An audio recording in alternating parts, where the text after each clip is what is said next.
He esperat fins a mitja vesprada, abans de fer el terrat d'avui, perquè després d'escoltar durant més de 2 hores de dades, més pròpies d'un informe que no d'una compareixença, m'he fet una composició de joc prou aproximada.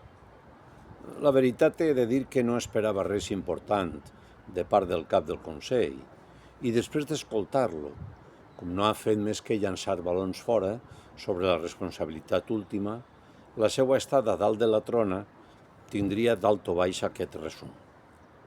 Jo he hagut de desmentir molts bulos, moltes barbaritats, moltes mentides i maledicències. Jo estava allà on em corresponia, sota una dana, igual que molts de vostès, que era 5 vegades major de les previsions fetes. Jo no estic agafat al cadiral. Jo no tinc la responsabilitat última, No voy a dimitir. No voy a dimitir. No voy a dimitir. Final de la cita.